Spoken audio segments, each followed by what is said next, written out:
Thank you, John. Thank you very much. It's wonderful to be here again. Wonderful to see so many people here on this cold Thursday night. It's just a short drive out from Chicago, really. Nothing much to it. And tonight I'll be talking about an integral approach to mindfulness meditation. To me, spirituality is the science of human aliveness. The science of human aliveness.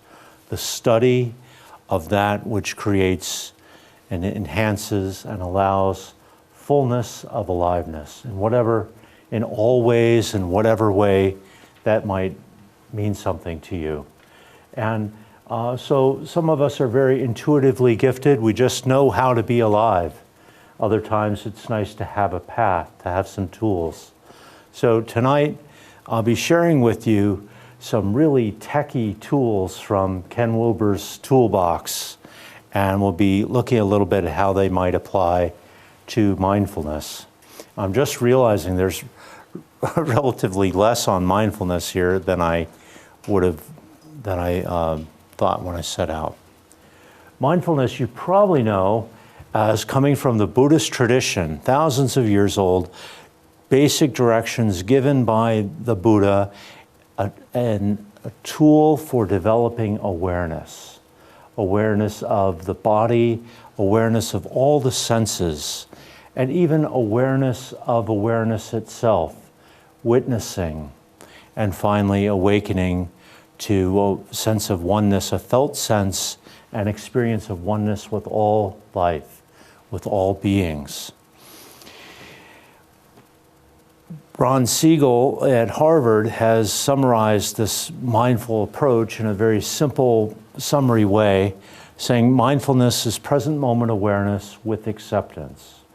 So we clear the mind, we open the senses, and simply, like a camera lens, allowing sensations to enter, we allow the sensations of the world to enter and register through our sensory apparatus and receive those signals in a dispassionate place without judgment, just noticing things as they are, and then having noticed, having received what is so, we are then able to respond most appropriately, most effectively.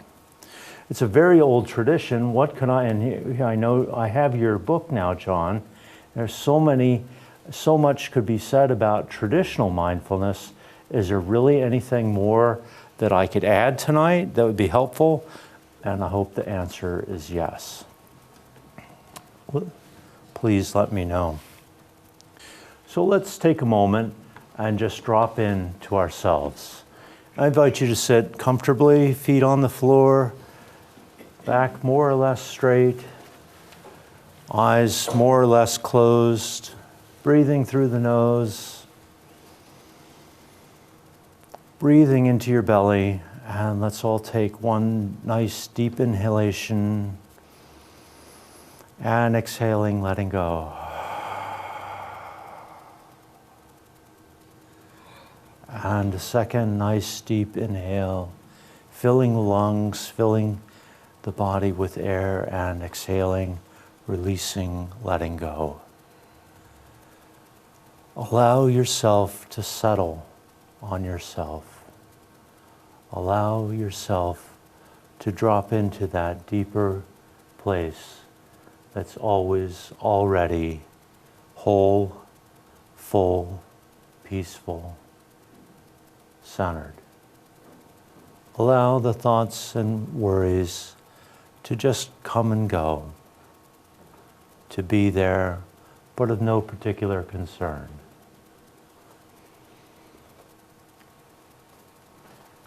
In integral mindfulness, we look at, there are many different ways to think about it, but I invite you to think about or call to mind yourself in your very best moment. Picture now your highest goals for yourself, for life.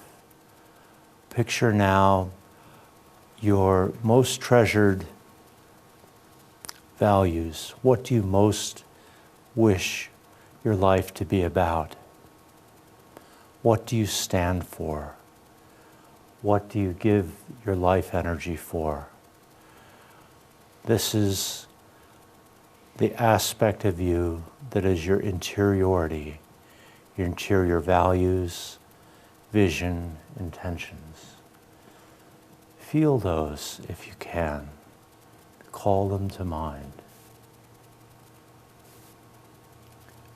And now let's take a breath in and a breath out, and letting go of our interiority. I invite you to turn to your physical body and call to mind an experience of being in your body, strong, active, engaged in a task or activity that brought you joy, that was aligned with who you are. Call to mind, feel into, if you can, the sense of the experience of that moment of being engaged, whether dancing, mountain climbing, doing yoga, feeling your body, the place of embodiment where spirit finds a home. This is a second aspect that we can develop through our mindful practice, the body, mindfulness of the body. And I invite you to take a breath in and a breath out, and letting go of the sense of the body, to call to mind a time with an intimate partner, a spouse, a lover, a special beloved friend. Call to mind and tangibly feel, if you can, what intimacy with that person might have been like in one moment. Perhaps cluing in on the eye connection or a physical connection. But I invite you to go deeper to the feeling, the vibe, the experience of being in intimacy with another, beyond the physical body, the direct sense of intimacy, whether a warm heart, a feeling of being held, a transmission of love. This is the place of intimacy, a third arena for mindfulness practice.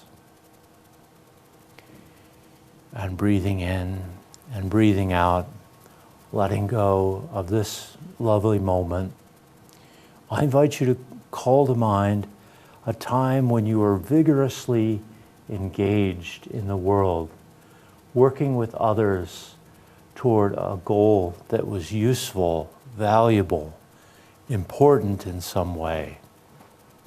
Perhaps giving your gift through a group activity, if you're lucky in the workplace.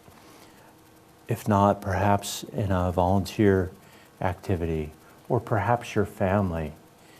Call to mind a time when you work together with others to create something beautiful.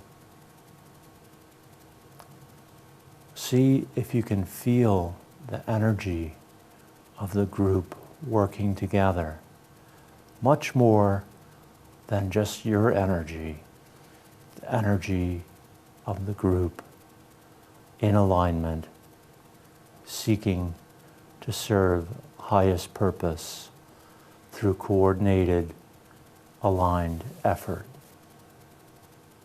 And breathing in and exhaling, and just returning for a moment to your center, yourself, and resting there, breathing, sensing, breathing. And then I invite you to allow your eyes to open and come back to the room.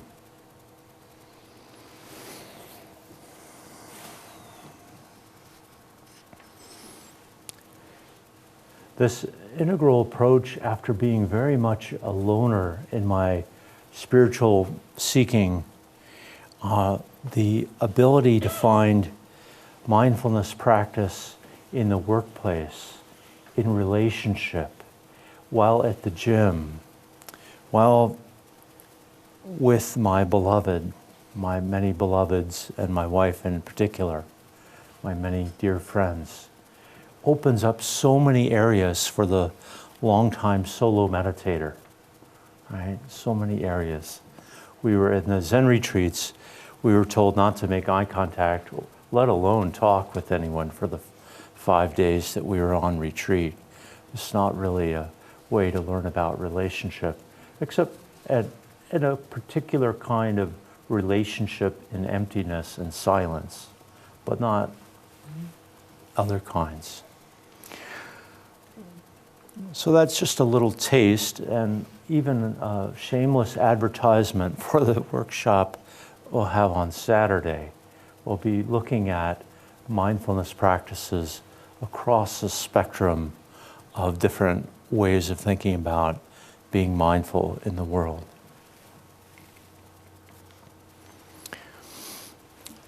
I said before, what does this have to add to traditional mindfulness? Aren't people already addressing all these issues? And I think so. I think often, but I also think the integral map can help us to identify some things that might be clunking around in our vehicle, lesser vehicle or greater vehicle. We might have a flat tire and not know how to check it. And I think the integral map gives us some tools for finding some of those things that aren't exactly humming in synchrony with with the rest of our realized living. When I first encountered integral theory, I totally geeked out on it. I just loved all the distinctions, the theory, the ideas, the map. I just loved it. And if you're going to take on this way, there is a period of study until it begins to inform your intuition and just be in your back pocket. Oh, I think this is my upper left quadrant acting up again. But there will be that period when you're like, wow, this is really taking me out of the moment here. Some of you, no doubt, quite familiar with Ken Wilber's work. I brought one of his books today, Integral Meditation, if you'd like to take a look at it today. Integral meditation is really an integral approach to mindfulness in great detail. He has another wonderful book I might teach here sometime, The Religion of Tomorrow, where he points to what that might look like, religion of tomorrow. But I want to just keep moving here. Wilber's work has been to integrate all the different fields of knowledge into one meta map of human consciousness, with the goal to be able to explain the entirety of the human experience, whether consciousness or how consciousness shows up in and as the world. And so fields as disparate as neurobiology and mindfulness, quantum mechanics, and politics can all be integrated fairly seamlessly in this meta model of integral. Tonight we'll just be looking at the mindfulness piece of it, but many giant weighty tomes, each difficult to penetrate for a different reason, but also very rewarding. So let's get on a little bit into integral and how it would relate to mindfulness. Like I said, you might need to have a little time kind of geeking out on the theory, maybe just one part of the theory, but with time you can develop a kind of internal dashboard. And most mindfulness practitioners, we develop a dashboard. We have our felt sense of our body, we have the things that are in our awareness that we're kind of tracking. Oh, my mind's very spacious and calm today. No, my mind is very anxious and chaotic and agitated today. my body's tight, these kinds of things. Well, the integral dashboard, this is a Tesla dashboard. I've never been in a Tesla, but I thought it looked pretty cool, and it's definitely what I want to have now. The integral dashboard that we might carry around looks at a number of distinctions that I've listed here. So awareness of those 4 areas of the self that we zipped through in our meditation. Awareness of our developmental stage. At what stage am I? And what would that tell me about how I'm performing in the moment? We'll go into more detail with this later. How's my state access? Am I feeling my connection to space today? Am I feeling my connection to my subtle body? And are my subtle body energies, are they up and energized? Are they down and stagnant, etc.? We have a kind of dashboard, and we can use that in our life and say, wow, my subtle energy is really stagnated and down.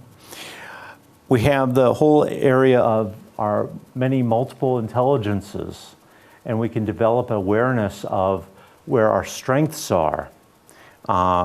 Maybe the strength is high in cognitive, low in your musical, and maybe somewhere in the middle in your ethics. Maybe your ethics is really high. But to have a sense of what your strengths and weaknesses are, you might say, in the workplace, and carry that with you in your dashboard. And finally, to just be thinking about or aware about how your psychological types are always coming into play. Is this conflict because of I'm an INFP and he's a ENFJ, and we just always come to loggerheads on these things? Or is it about something else? So it's a lot to learn up front, but then we get this wonderful kind of dashboard. And I thought about going into all these 5 distinctions. It seemed like too much, so I simplified it a little bit. I hope that this will look simpler. To talk about 4 different paths in the integral mindful walk. 4 different paths. And we could think about these as being walked sequentially or simultaneously. So the first path, we'll say, is a path of growing up to our full human developmental potential, the maturation and full flowering of all our human skills and wisdom. Number 2, the path to waking up. The path, often a meditative path, to realizing what we intuit, namely that we are connected to something bigger than we are, namely to all life, a separate path. Number 3, the path of cleaning up any trauma, brokenness, shadow. Anyone have any shadow out there, or am I the only one? Anyone, the path of cleaning all that up. And number 4, the path of showing up in the world as a transformed and transforming bodhisattva. Showing up with our mindful tools, with a vow, if you like, or just an intention to be a helping hand, to help the systems evolve so that they can someday be better. And right now, it's so clear, there's so many opportunities. We really have a lot of job postings for bodhisattvas right now because the world needs a lot of help. But maybe things need to fall apart. Maybe the banks and some of the other systems need to fall apart so that they'll be amenable to being reconstructed.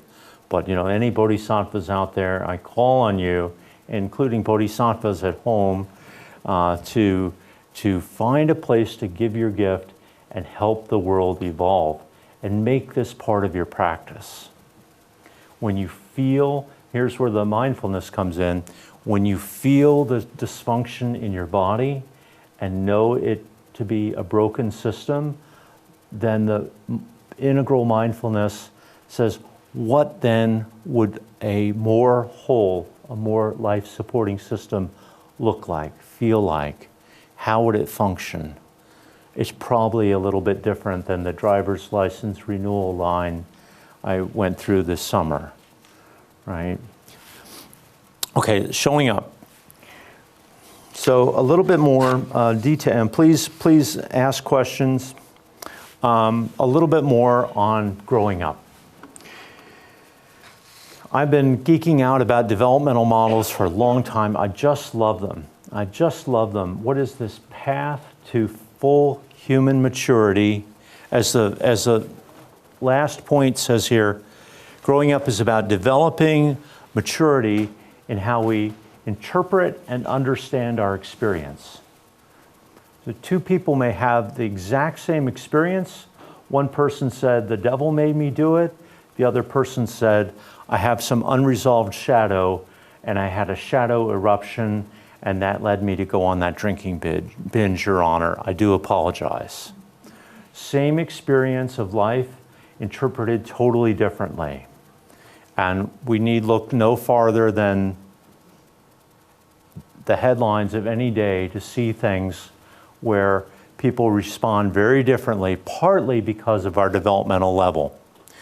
So to incorporate mindfulness, we need to learn a developmental model a little bit, and then we get to have an awareness of our current developmental stage, its challenges, and what it might look like if we are regressing, as people do, due to challenges in our environment. And developmentalists say that after, say, 9/11, our whole country went down about half a stage because of the fear that came over the country that was propagated, amplified through the media.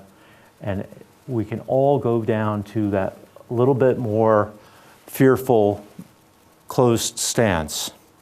So we can make development part of our spiritual life and use that awareness to understand things that are happening in the world.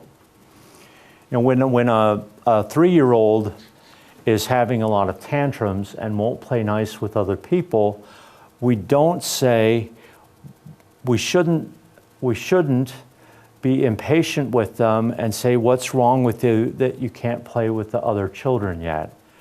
A developmental view says that capacity usually comes on at about age 5. So right now I realize, little toddler, that it's important for you to feel your power, your omnipotence, to be a little tyrant. And so I'm going to be okay with that.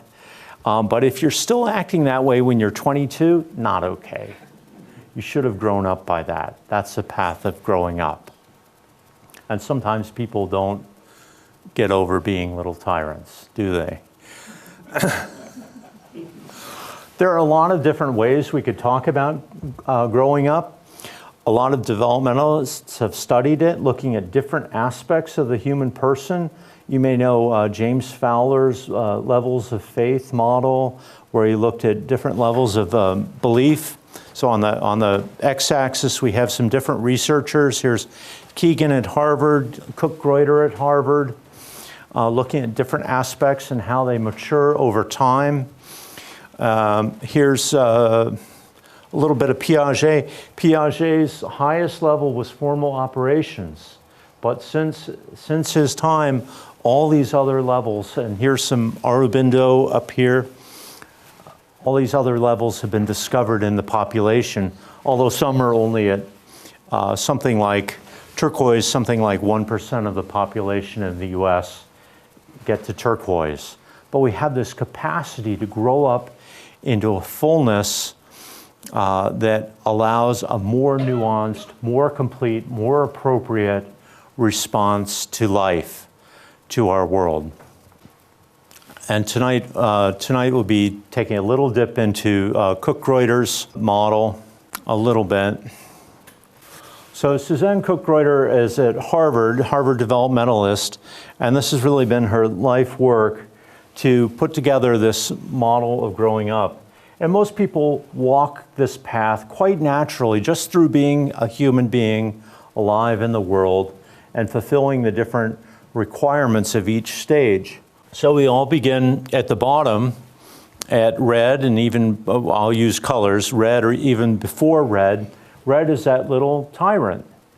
Shows up around age 2 or 3, and there's a physiological, psychological need to express and develop one's personal sense of power. It's very important that we develop that sense of personal power and know our capacity to be powerful in the world. And so we get a chance to exercise that as a little tyrant. And if the parents set appropriate limits, then by about age 5, the next level of development, which here we'll call amber traditionalist, dawns. Interestingly, if the parents are too laissez-faire, the child may not have to make this transition, and that little red tyrant might persist longer into adulthood. But mostly, by about age 5, the child will move very naturally into the amber developmental place. This is the consciousness associated with traditional religion, black and white view of reality, absolute truths received from the elders, which we hold on to, whether it's that we're Bear fans, that we're Christians, that we're Buddhists, that we're Republicans or Democrats, whatever it is. In all areas, we have an opportunity to be in this kind of traditionalist consciousness.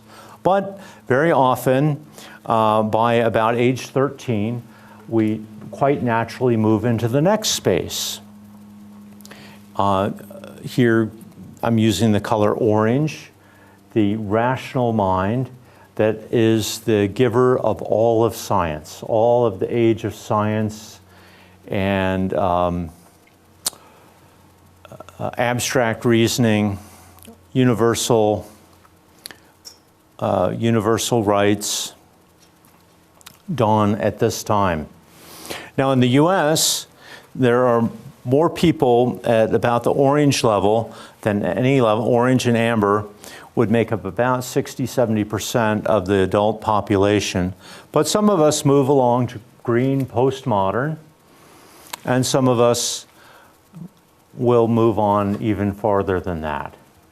And so by having a sense of where we are, we have a tool to understand ourselves, our current challenges, the opportunity to perhaps be leaning into, is this new thing in my life, does that sound like I'm knocking on the higher door, or does it sound like I'm regressing to something earlier? Gives us a tool for looking at that. And also for understanding the news, our neighbors, our children, to see that people are quite naturally, healthily going through these series of developmental stages. Okay? And I don't want to, I know it's a lot of material. I want to keep moving, but please, if you have questions, please ask. Now, I would guess that here at the Theosophical Society, since when you read the mission statement expressly talks about embracing the truth of all traditions.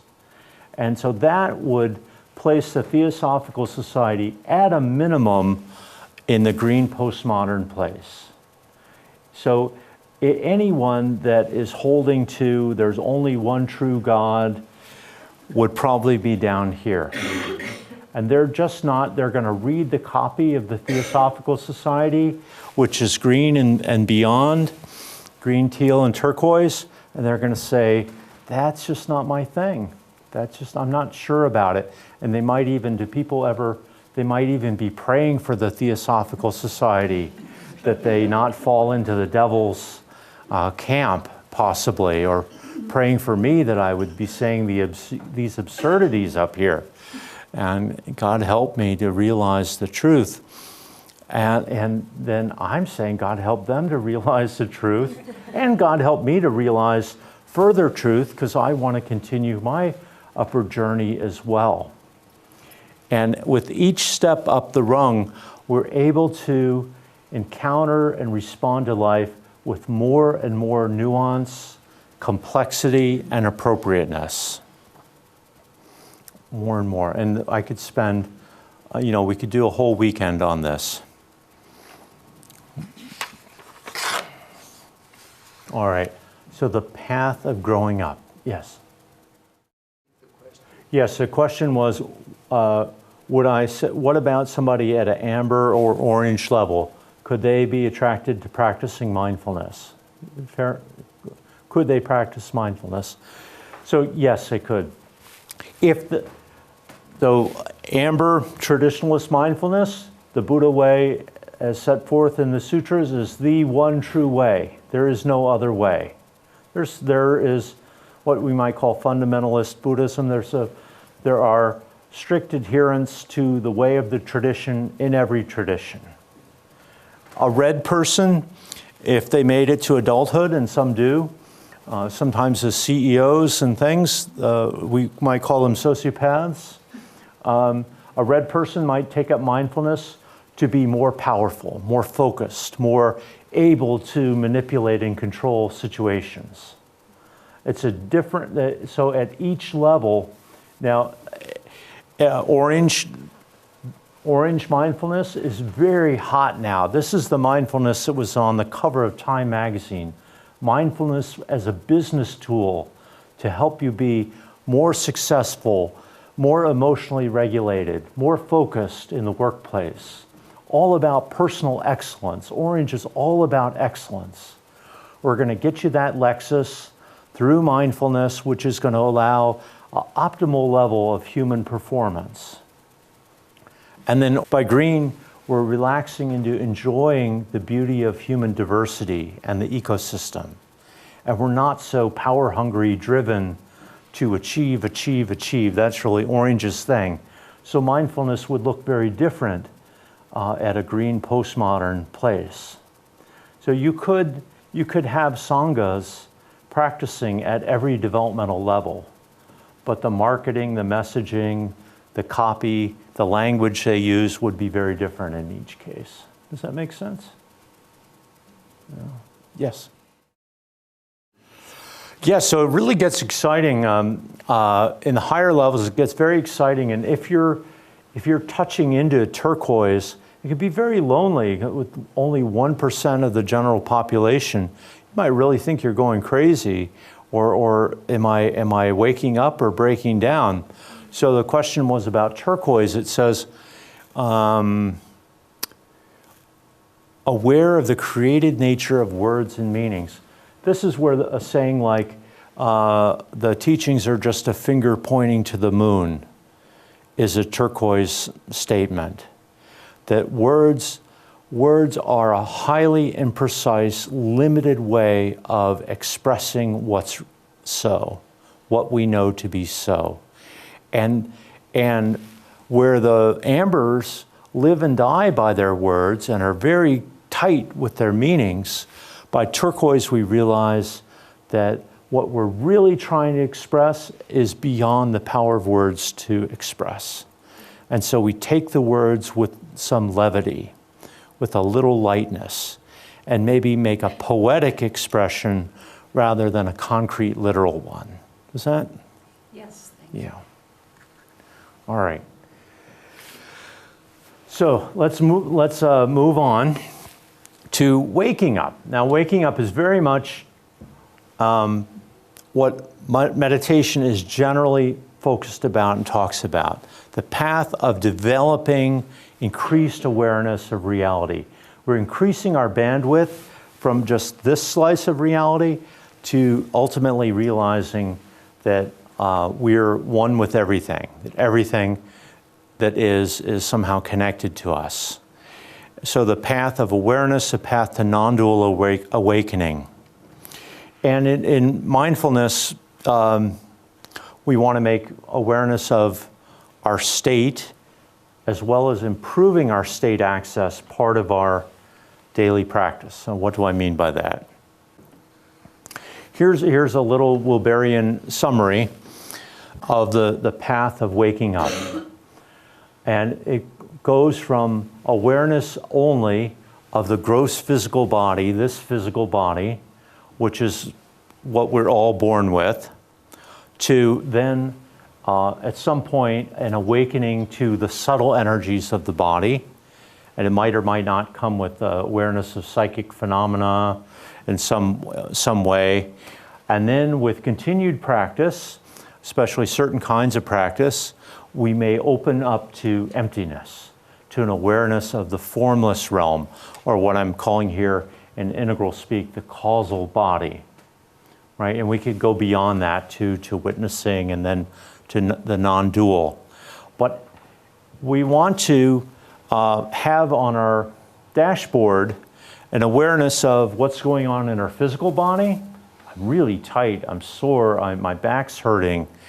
What's going on in our subtle body? Like I said, I feel expansive, my energy is feeling like it's pouring out or whatever's going on.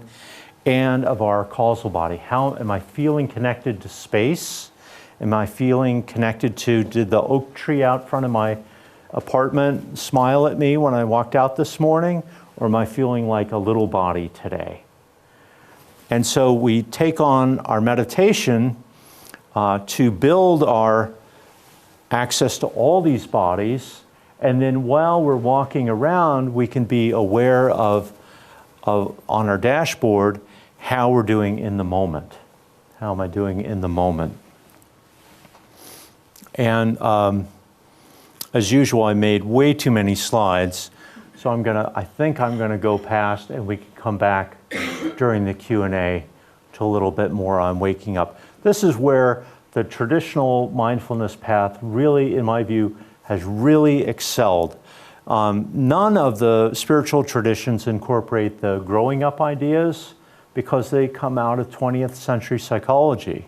They really weren't around at the time that those traditions were being developed and being taught and established. So now we can add them back in.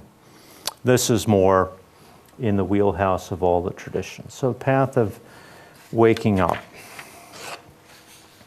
All right, so we grow up a bit, we start waking up, we might get pretty high on ourselves. Boy, I'm really, when I was in the Zen community, we'd compare, did you solve that koan? We were kind of competitive, maybe that's orange Zen, don't know, competitive Zen, wanting to out-Zen each other and who could sit motionless and kneeling posture for the longest, all these different things that we did.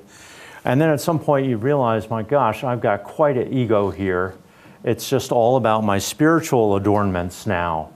And I'm proud of them. I used to be proud of something else, that I was a vegetarian maybe. And now I'm proud of my samadhi, that I can sit motionless for 70 minutes in half lotus or whatever it is. We realize that our brokenness and our shadow are really crashing in on the party and really negatively affecting us. And so we put that on the map as well. Maybe this means, and with the wonderful awareness of PTSD, of trauma from all kinds of abuse, of trauma from car accident or bullying bosses or you name it, even trauma from your birth process. We're all so marked by micro and bigger traumas, by things that didn't exactly happen right during our development. And so we need to put that on the map as well. Now, sometimes I teach centering prayer, and there's a temptation to say that if you practice centering prayer, God will heal your woundedness. But I don't know that there's that kind of God that heals woundedness in that way. I mean, just practicing heals an awful lot. But in my view, wounding that happens in relationship is best healed through relationship. So learning to reestablish trust, learning to allow yourself to be deeply held is best done with a person, as well as shadow work. Because we're all blind to our shadow material, our prejudices and whatnot, until the world provokes us, and then we realize, why am I going off every time This person's on television. It's definitely about them. It's not about me. Well, maybe it's a little bit about me. Maybe there's a little bit of a shadow thing there. So this is the third aspect of the integral mindfulness practice, really working to clean our act up and heal so we can be our best self and not, so, right, and in the spiritual world, how many spiritual teachers have, even though they have amazing realization, sometimes amazing teaching, have been profoundly dysfunctional in their relationship with their teachers, their community, the world. So a much needed aspect of training. Yeah.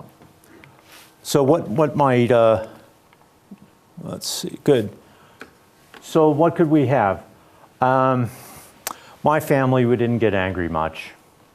And in my family, so most of us, and just in our society, if you're a spiritual person, gross generalization, we're not really into our power. Power's kind of a corrupt thing. We're a little ambivalent about being a powerful person. We're just gonna, God will take care of those other people. I'm just gonna meditate.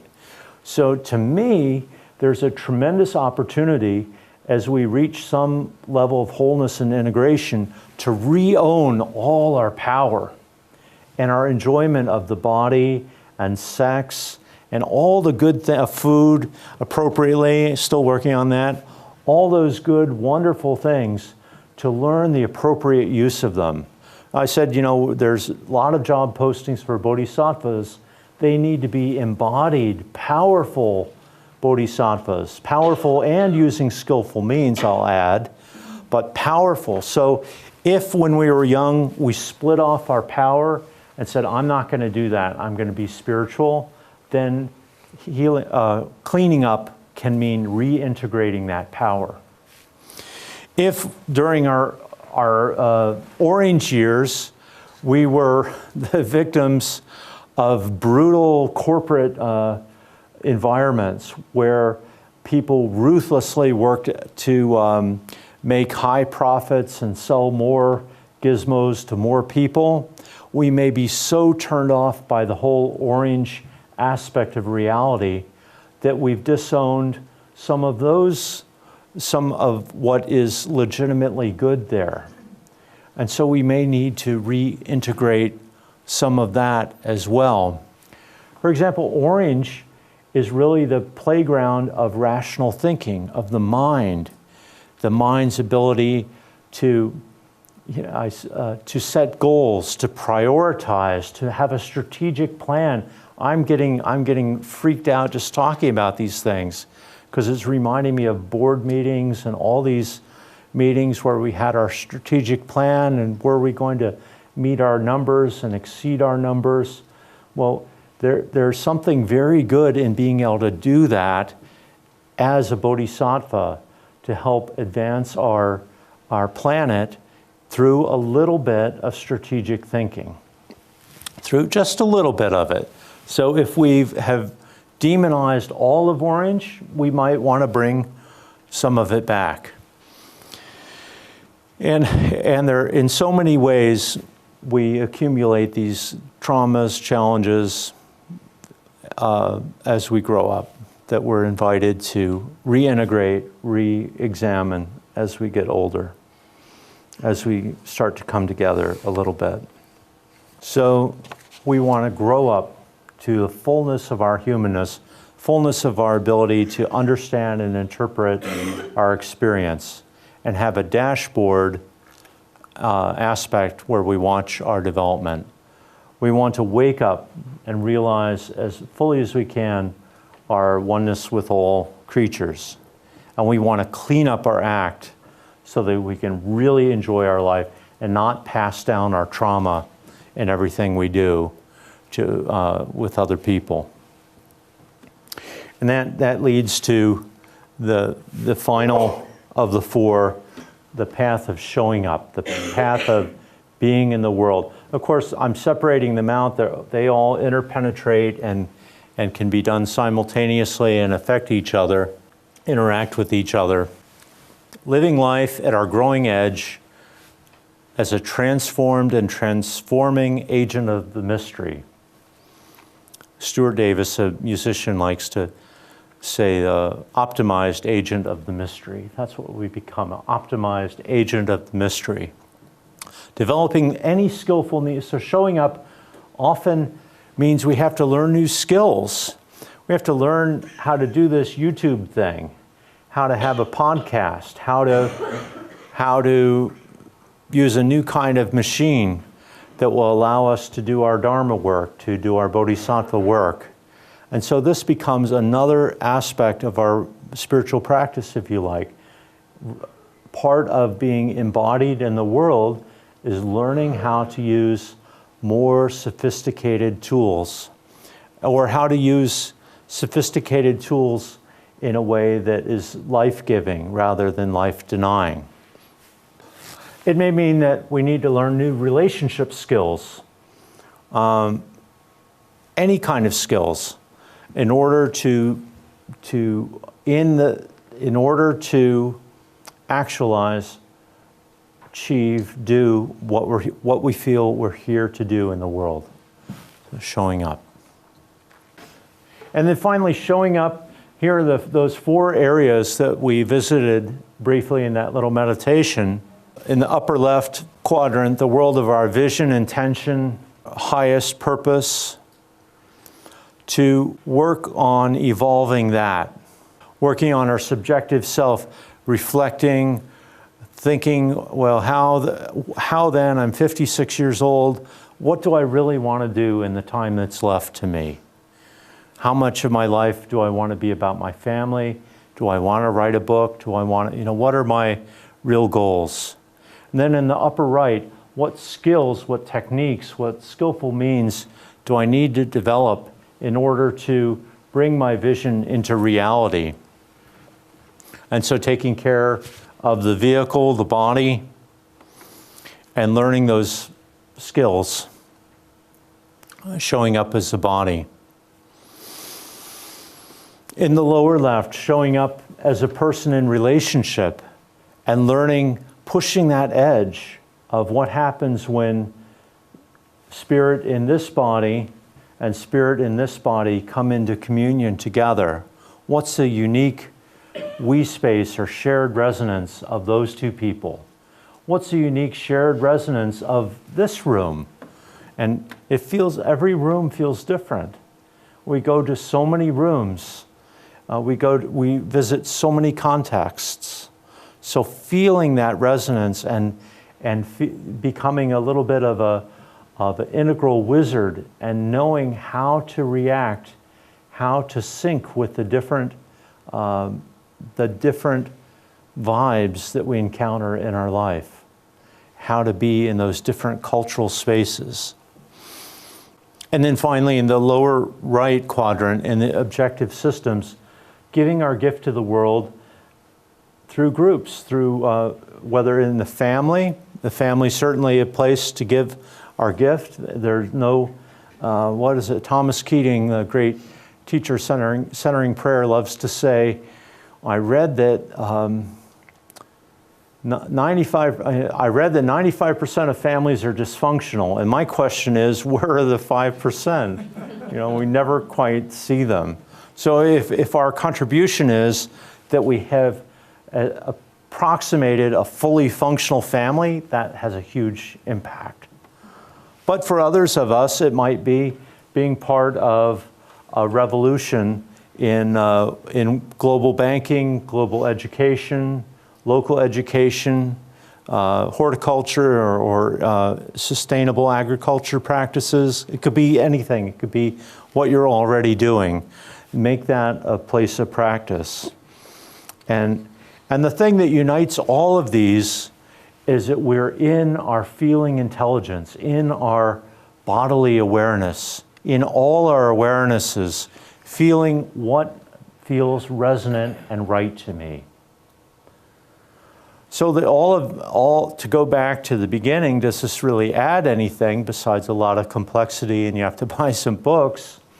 You might start with your time on the mat and cushion, practicing mindful breathing, breathing in, breathing out, feeling the body, feeling all the sensory information coming to you. And then as we travel through these different aspects of our lives, feeling what it's like in all these different places. And asking the question, how could this work better? Does this feel healthy? How could it be better? What could I do? Often there's nothing we can do, but in those places where we're in a position to make a change, that we have the wonderful opportunity to make a change sometimes. So that we can go home now and just write up our integral dashboard and carry it around with us and say, well, okay, I'm 56, I'm a male, I'm my Myers-Briggs, I'm an INFP, and I know a little bit about that, and I'm an Enneagram 6, I'm a counterphobic 6. So I'm prone to anxiety, and when I'm under pressure, I often get paranoid. So I know all that about myself. Right? Great. If you're not a Enneagram 6, that's great. I know my developmental stage. I know kind of what to look for, and I can understand, I can read a group a little bit and say, well, this sounds like a very amber traditionalist culture, and that's about what I expect. Is it a healthy amber or unhealthy amber? Or whatever it may be. I can play with my state access, or I can have awareness of my state access. And in spiritual direction, it's all about a really big part of the work is knowing where the other person is. And you'll see so many people, when their subtle body awareness starts to open, they start to experience their energies, and they're taking Reiki training, or they're into their chakras, and they're feeling all this. And this whole world of like spiritual pyrotechnics is opening up to them. It's a very exciting time. So we can learn how to work with those people and help them to enjoy, experience that, but also contextualize it, because it isn't, there's something more if they continue on down the path. And then cleaning up and showing up. So we could, if you're type A or so oriented, you could actually work up your own practice plan and then kind of have your integral dashboard with you everywhere you go. And I think that brings us back to the very first beautiful Alex Grey painting, back to where we started about, it's all about the science of human aliveness, about finding greater aliveness and wisdom and awareness of what is in us, so that we can develop some mastery for what is our part, and awareness of what's going on in other individuals and the world, so that we can respond with some wisdom there, and hopefully applying the right kind of solution, especially for when we get into cultural groups or bigger systems. Just realizing that you're not going to walk into a kind of amber traditionalist culture, say a few things, and they'll say, oh, of course you're right. And then that was their last day in amber. It's just not like that.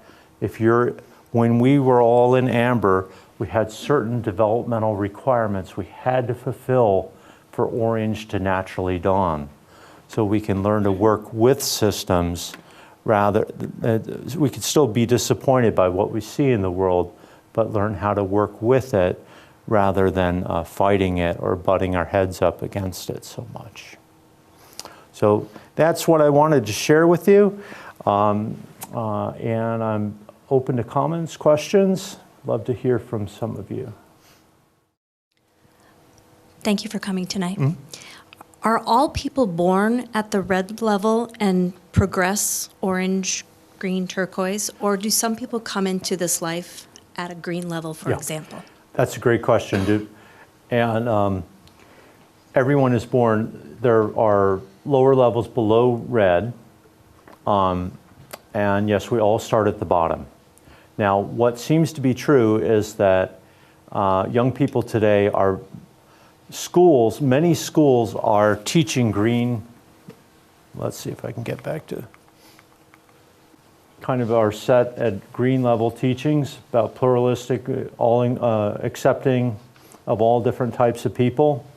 And so it may be that young people today are more quickly moving up than in the past. And in fact, one interesting possibility is if there's reincarnation, it may be that if you finished life last time having really mastered green, that you might very quickly navigate through to about green the next time around, and then be there by age 20, where it used to be quite something if you were green by age 50 or 60. In fact, a whole thing that we didn't talk about, but orange wasn't even on Earth until about 2,500 years ago. And that's when orange first appeared as a new evolutionary emergent. And green first appears in the late 20th century. Around the 60s, we start to have a few green people showing up, green consciousness showing up, and that coincided with the race relations and the women's rights movement, where green is very embracing of diversity and the sanctity of all people, no matter their expression.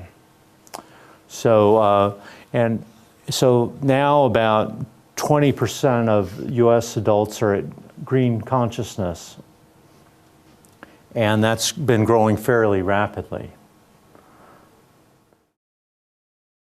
I really like the way this system seems to look back with compassion on other levels. It seems to almost encourage people to understand that where they are is not a problem. I kind of like that. Yes, you mean the developmental system? Yeah. Yes, it's wonderful when it's like that, and it really, in society, for people that are mainly really, so you're identifying yourself as leaning into at least teal, to say that. Because for those that are at these levels, they're unable to appreciate any other level except theirs. And the orange corporate tribe sees the green people. Green people cannot have a meeting. The meeting has to end in consensus, cannot marginalize any view, must satisfy all participants. And so we'll be taking this up for another 6 hours tomorrow to try to round out a few of those things. Orange sees that as gross inefficiencies and tries to drum it out. And all the demands of diversity. Do you know what this diversity program is going to cost bottom line? To have how many bathrooms and how many sensitivity trainings? We should be making money. So they fight like cats and dogs.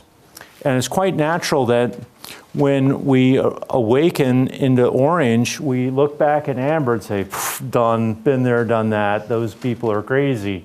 I'm so glad to be better than that now. And we do our orange thing, and we buy our Lexus, and then we have a heart attack, I'm just painting one possibility, and all of a sudden, oh, you know what? I just can't spend enough time with my children. It's all about quality of life now, and I'm just realizing I didn't see enough sunsets. And then demonizing orange, right? And that's very popular now among green people to totally demonize orange. Plague, it's just a plague, it's a scourge. It's true, it's destroying the natural resources and this and that.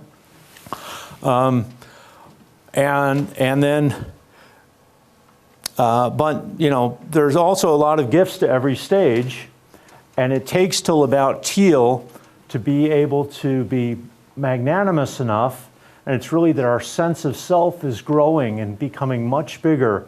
And Walt Whitman said, I contain multitudes.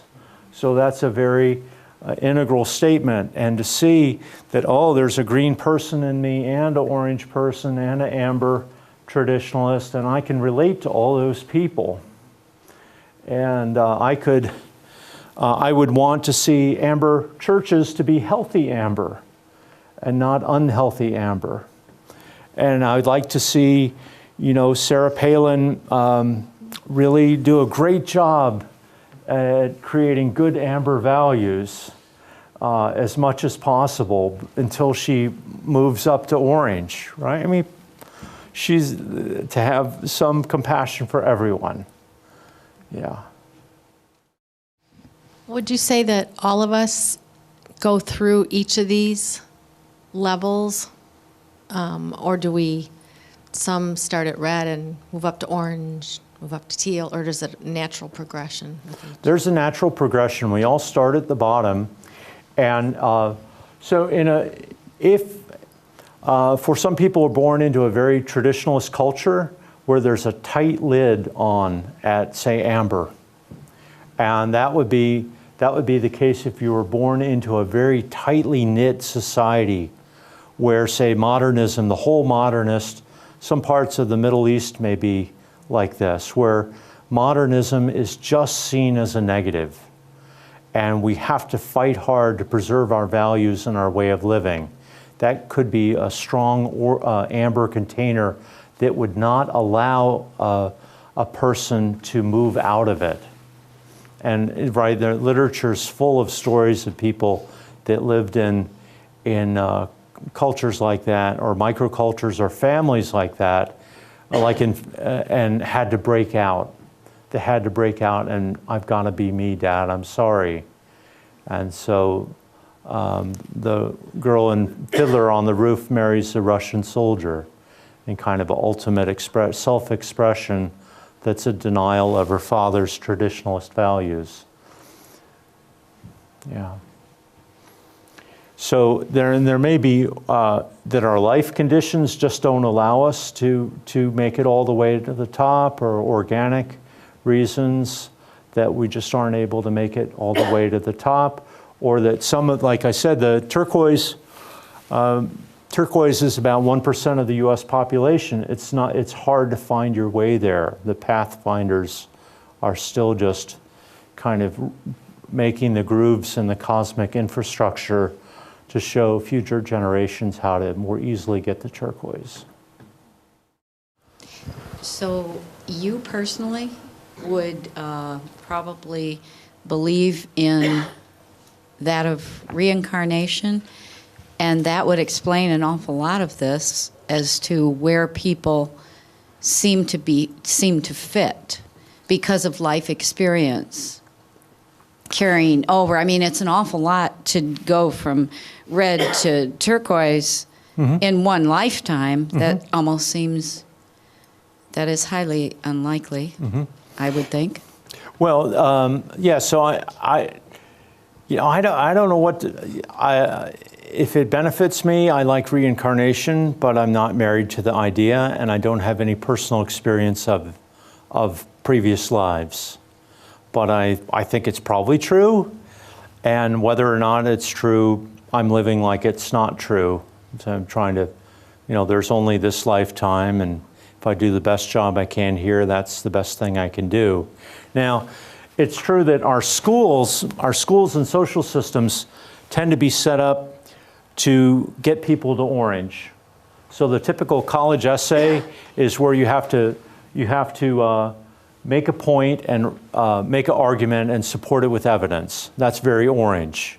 Make a thesis and support it with evidence. You have to come into your unique voice. That's orange. So our society understands and values, to some level, mostly, orange, and helps to pull people up to orange. If you want to go beyond orange, you're a little bit on your own. And you have to buy your own pitons at REI and start scaling up. And that's where Sangha is helpful, because people say, I'm getting up here in the green area and it's some weird stuff going down. And other people say, oh yeah, I'm seeing that all the time, don't worry about it. Or here are the hazards of green.